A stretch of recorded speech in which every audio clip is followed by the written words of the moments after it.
নমস্কার বন্ধুরা, অনুদীপ কিচেনে আপনাদের সবাইকে স্বাগত। আশা করি সবাই ভালো আছেন, সুস্থ আছেন। আজকে আমি দু রকম মিষ্টি তৈরি করে দেখাবো, মিষ্টি গজা আর বোঁদে। তার জন্য আমি বাটিতে নিয়েছি 2 কাপ ময়দা, আর নিয়েছি সামান্য পরিমাণে খাওয়ার সোডা, আর নিয়েছি 2 চামচ সাদা তেল আর 1 চামচ ঘি। আপনারা চাইলে পুরোটা ঘিয়েতে করতে পারেন। এবার আমি ভালো করে মিশিয়ে নেব। আমি ময়দার সঙ্গে ময়ান ভালো করে মিশিয়ে নিয়েছি। এমনভাবে মাখাতে হবে মুঠো করলে যেন মুঠোর মতো থেকে যায়, আর ভাঙলে বালির মতো ঝুরঝুরে হয়। এরকমভাবে ময়ান মাখলে ময়দার সঙ্গে, তাহলে মিষ্টি গজা খুব খাস্তা হয়। এবার আমি অল্প অল্প পরিমাণে জল দিয়ে একটা ডো তৈরি করে নেব। রুটি বা পরোটার মতো ওরকম নরম করলে হবে না, একটা শক্ত ডো তৈরি করে নিচ্ছি। এই রকমভাবে একটা শক্ত ডো তৈরি হয়ে গেছে। এবার আমি এই ময়দার উপর এক সাদা তেল মাখিয়ে কিছুক্ষণের জন্য ঢাকা দিয়ে রেখে দেবো। এতে করে ময়দার উপরের অংশটা শক্ত হয়ে যাবে না। এবার আমি বোঁদের জন্য একটা ব্যাটার তৈরি করে নিচ্ছি।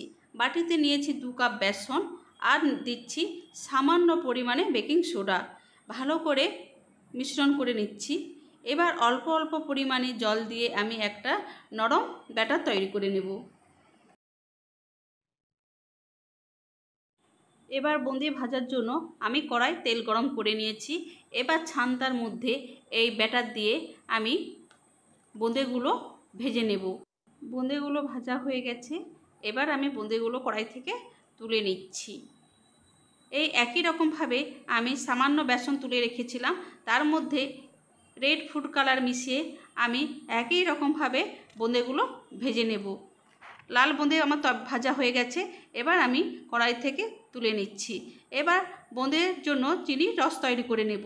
নিয়েছি 1 কাপ চিনি। ওই কাপেরই মাপে আমি দিয়ে দিচ্ছি 1 কাপ জল। ভালো করে মিশিয়ে নিচ্ছি।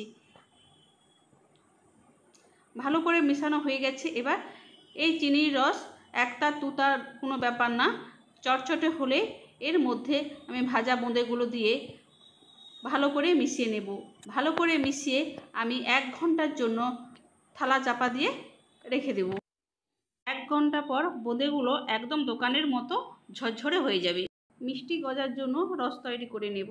তার জন্য নিয়েছি 1 কাপ চিনি আর 1 কাপ জল। ভালো করে মিশ্রণ করে নিয়েছি। এবার চিনির রস 1 তার 2 তারের মতো চটচটে হয়ে গেছে। এবার আমি গ্যাস বন্ধ করে রেখে দিয়েছি ঠান্ডা হওয়ার জন্য। এবার গজার জন্য মাখিয়ে রাখা ময়দা আমি রুটির মতো করে বেলে নেব। 4 ভাগে করে কেটে নিয়েছি। পরপর সাজিয়ে আমি চারপাশে মুখকে ভালো করে মুড়ে দেব। এই একই রকম প্রসেসে আমি ময়দাকে 3-4 বারের জন্য বেলে নেব। এবার 4 পাশ সমান করে কেটে নিচ্ছি। সমান করে কেটে নিয়ে গজার শেপ করে কেটে নেব।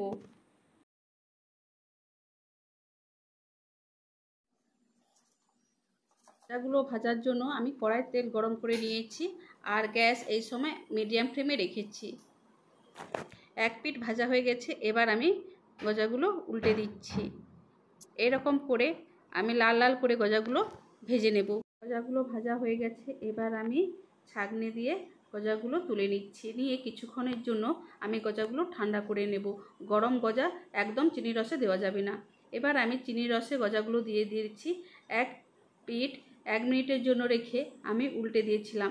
আমার 2 পিঠ 2 মিনিটের জন্য রেখে গজাগুলো এবার চিনির রস থেকে তুলে নিচ্ছি। বন্ধুরা, আমার রেসিপিগুলো যদি ভালো লেগে থাকে তাহলে লাইক, শেয়ার ও সাবস্ক্রাইব করে দেবেন। পাশে থাকা বেল আইকনটি প্রেস করে দিবেন, যাতে সবার আগে নোটিফিকেশন আপনার কাছে পৌঁছে যায়। সবাই ভালো থাকবেন, সুস্থ থাকবেন।